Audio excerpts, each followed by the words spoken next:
কোন মানুষ যদি দুনিয়ায় নিজে অন্যায় করে ভালো মানুষের উপরে দোষটা চাপিয়ে নিজে ভালো সাজে, এই দোষ বাংলাদেশে ছিল না? আল্লাহ বলেন ও যে এখানে কি উঠছিল যেন সেটা কই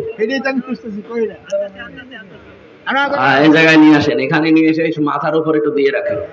আমার তো জ্বর, তো শরীরে গা ঘামতেছে। কি এটাই কিছুই হবে না,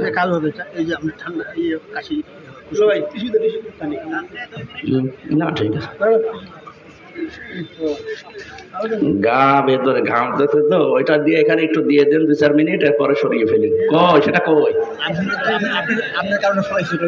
সুবহানাল্লাহ আলহামদুলিল্লাহ লা ইলাহা ইল্লাল্লাহ সুবহানাল্লাহ আলহামদুলিল্লাহ লা ইলাহা ইল্লাল্লাহ সুবহানাল্লাহ আলহামদুলিল্লাহ লা ইলাহা ইল্লাল্লাহ।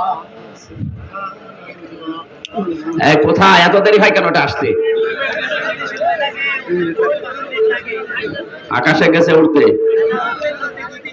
সুবহানাল্লাহ আলহামদুলিল্লাহ লা ইলাহা ইল্লাল্লাহ সুবহানাল্লাহ আলহামদুলিল্লাহ লা ইলাহা ইল্লাল্লাহ সুবহানাল্লাহ আলহামদুলিল্লাহ লা ইলাহা ইল্লাল্লাহ লা ইলাহা ইল্লাল্লাহ মুহাম্মাদুর রাসূলুল্লাহ। টাঙ্গাইলবাসী, এটা যেহেতু রেকর্ড হচ্ছে, এই ফাঁকে একটা কথা বলি 1 মিনিটে। এই 4টা শব্দের বাইরে কোনো শব্দ নেই জিকিরের। যদি জিকির করতে চান, ইবাদত মনে করে এই 4টা শব্দ দিয়ে করবেন। সুবহানাল্লাহ আলহামদুলিল্লাহ লা ইলাহা ইল্লাল্লাহ আল্লাহু আকবার। কথা বোঝা গেছে? এর বাইরে যদি কোনো পীর সাহেব, কোন আল্লাহর ওলি আপনাকে জিকির দেয়, মনে করবেন ওইটা জিকির না, ওইটা ওর দরবারের ফিকির। বহু দরবারে এর বাইরে জিকির নেই। এক কথা বললেন না? এই যে ব্রাহ্মণবাড়ি আমার তাহেরি ভাই যে জিকির বানিয়েছে, এই শব্দের ভেতরে না, এর বাইরে ও জিকির বানিয়েছে। ইয়ালি বাবা, শালি বাবা, কেল্লা বাবা, ফতে বাবা, এমনকি ন্যাংটা বাবাও জিকির হয়। তাহলে এই 4টার বাইরে কোনো শব্দ নেই জিকিরের। যদি থাকে ওটা জিকির না, ওটা ওদের ফিকির। আপনি ইসলামের ভেতরে কিছু নতুন করে দিতে পারবেন না, তাহলে আপনি কাফের। আর ইসলাম থেকে কিছু বাদও দিতে পারবেন না, তাহলে আপনি কাফের। কারণ ইসলাম পরিপূর্ণ। ইসলাম কি বলেন বলেন? আজকে থেকে এর বাইরে আর জিকির করবেন, সে যত বড় আল্লাহর ওলি আপনাকে জিকির দিক না, এর বাইরে কোনো জিকির নেই। যদি জিকির করতেও চান, এই 4টা শব্দ ভাঙা চোরাও করা যাবে না। কোরআনে আছে সূরা আরাফের 180 নম্বর আয়াতের মাঝের অংশে, ওয়াদারুল্লাযীনা ইলহুদুনা ফি আসমাই, যারা আল্লাহর নাম সমূহকে ইলহাদ করে। ইলহাদ মানে ভেঙে চুরে ফেলা, খণ্ড খণ্ড করা। যারা আল্লাহর নামকে উলটপালট করে ডাকে, তাদের সাথেও তোমরা ডাকবা না। এ নির্দেশ কার? আরো জোরে। সুতরাং আপনি আল্লাহু আকবার পুরা বলবেন। শুধু আকবার আকবার বললে জিকির হয় না, বলা লাগবে কি আল্লাহু আকবার। এমনকি আলহামদ আলহামদ হবে না, আলহামদুলিল্লাহ বলা লাগবে। সুবহান সুবহান জিকির হয় না, সুবহান আল্লাহ বলা লাগবে। লাইলা লাইলা জিকির নেই, লা ইলাহা ইল্লাল্লাহ। কথা বোঝা গেছে নাকি বলে? নাকি আমি হাদিস বানাবো এখন? আল্লাহ আমাদেরকে এগুলো আমল করার তৌফিক দিন। জোরে বলেন আমিন। আর একটা আমল যেহেতু আমি নিজে হালকা পাতলা করি, আপনাদেরকেও করার আহ্বান জানাচ্ছি। যখন যে অবস্থায় থাকে, শুধু পায়খানা আর স্বামী স্ত্রীর ব্যবহার, এই 2টা জায়গা বাদ দিয়ে যেখানে যে অবস্থায় আছেন, ওযু থাক আর না থাক, মুখে সব সময় মনে আসলেই জারি রাখবেন আস্তাগফিরুল্লাহ আস্তাগফিরুল্লাহ। মনে মনে বলেন, জোরে জোরে বলেন, যেভাবে বলেন, এটা যেন সব সময় মুখে থাকে। আল্লাহ এত বেশি খুশি হয় এটা শুনলে, আল্লাহর আরশ পর্যন্ত খুশি হয়ে যায়। সবাই মুখে আমলটা, নারী পুরুষ যারা আছেন, সব সময় করা যাবে না ইনশাআল্লাহ? আমার তো মুখে মনে আসলে এইটাই আসে আগে। সে যেখানেই থাকি, গাড়িতে থাকি, বাড়িতে থাকি, কোন জায়গায় বসে আছি, আনমনা হয়ে এই শব্দটা মনে চলে আসে। আমি যেহেতু নিজে একটু মানি হালকা পাতলা, আপনাদেরকে আহ্বান জানালাম, আশা করছি এটা মেনে নিলে সবার কাজ হবে ইনশাআল্লাহ। আমার ভাইরা,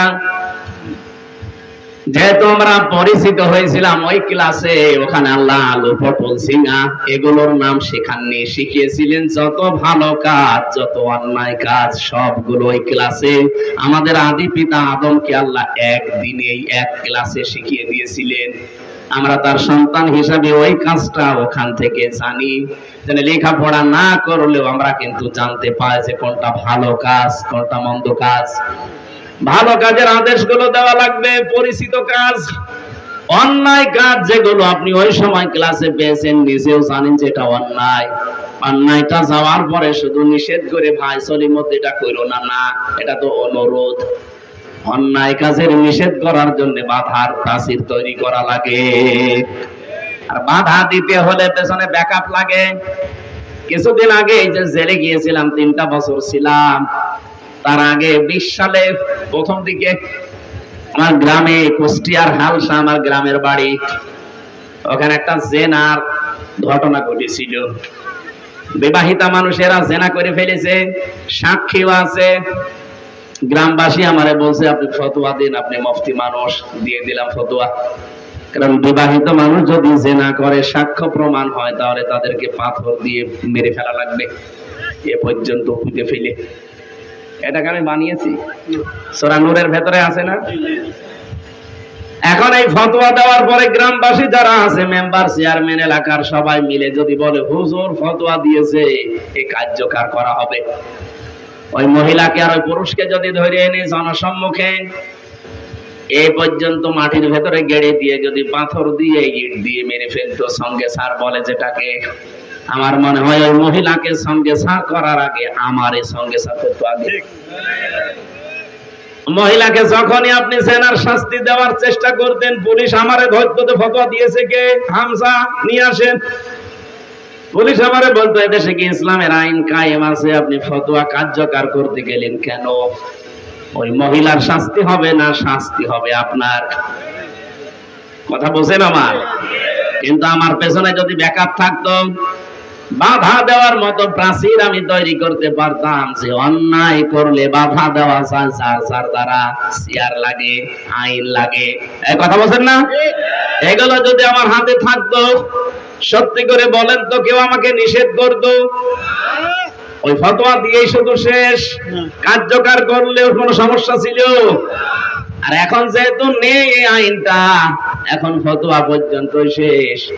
এই কাজে যদি সত্যি আমি বাধা দিতে চাই, এই কাজ যদি 100 ভাগ করতে চাই, যেখানেই বাংলাদেশে করবেন তার আগে আপনি নিজেই শেষ হয়ে যাবেন।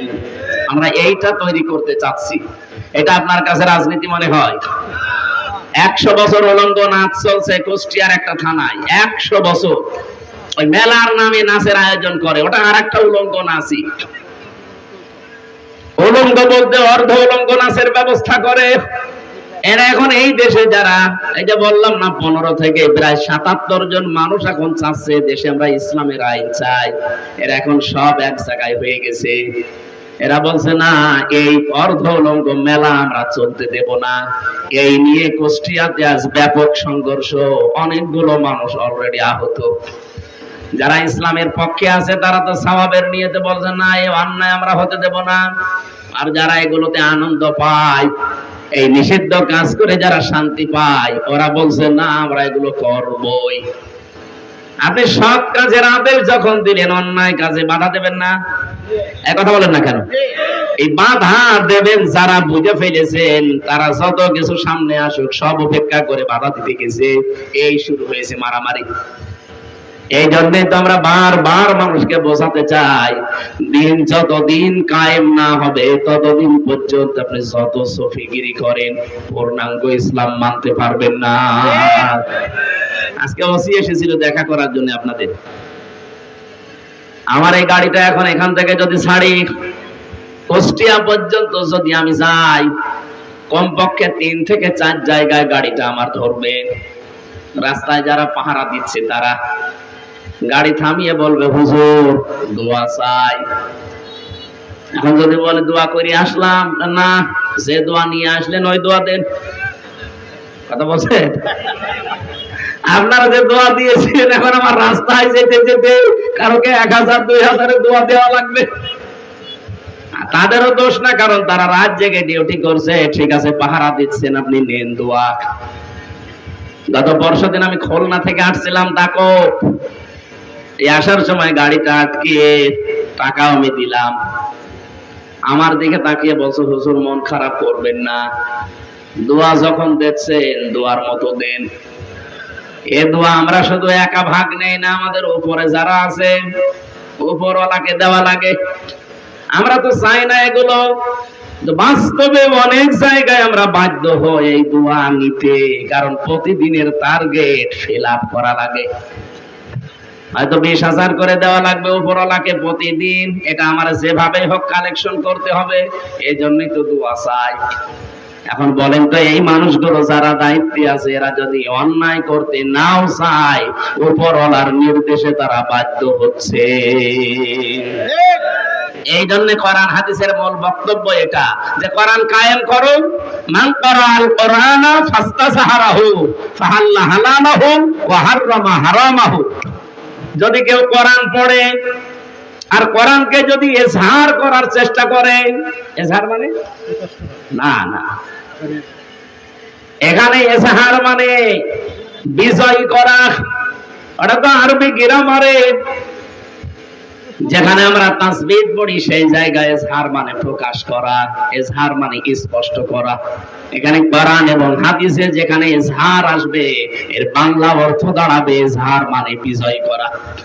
তাহলে কোরআন পড়লে শুধু হচ্ছে না, কোরআনকে বিজয় করার জন্য যারা চেষ্টা চালাবে। এ কথা বলার পরে আল্লাহর নবী ফা দিয়েছেন, ফাহাল্লা হালালাহু ওয়া হাররামা হারামাহু। ফা না দিলেও কিন্তু আমরা অর্থ করতে পারতাম, বিশেষ করে আমরা যারা আলেম আছি। এটা সরানি বার, আবার 5 মিনিট পরে উপরে দিয়ে এই ফ্যান আর দেওয়া লাগবে না, এই যে উপরে চলছে তো, আপনি এখানে বসেন, লাগবে না, এটা চললেই হবে। 5-7 মিনিট পরে এখানে একটু দিলে আমার ঠান্ডা হয়ে যাবে। না আর কথা বলা যাবে না। হ্যাঁ, ও আপনাদের লাগবে, সাউন্ড যাবে তো, এই জন্য তো নিষেধ করছি। থাক, একটু কষ্ট করেন আজকের জন্য। আমার না গা ঘেমে যাচ্ছে ভেতরে, জ্বর তো, এই কারণে। আপনারও কি জ্বর নাকি?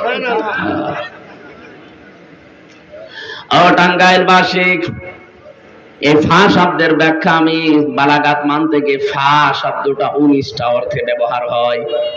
এখানে 13 নাম্বার একটা কায়দা পেয়েছি। উপরে বর্ণিত কোন কাজ যদি দুনিয়ায় কেউ করে থাকে, পরে যে শব্দগুলো আসছে এটা ব্যাখ্যা করার জন্য মাস্ট বি তার জীবনে এটা ঘটবে, এমন অর্থ আসে। আমি বললাম না, আর আলেম যারা আমরা ফা বাদ দিলে অর্থ আমরা করতে পারবো, কিন্তু ফা নবীজি দিলেন কেন?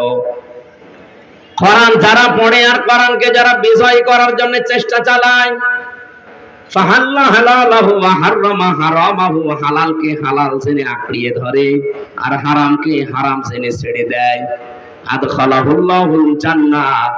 নবীজি বলেন আল্লাহ তাকে জান্নাতে দিয়ে দিয়েছে, না দেবে।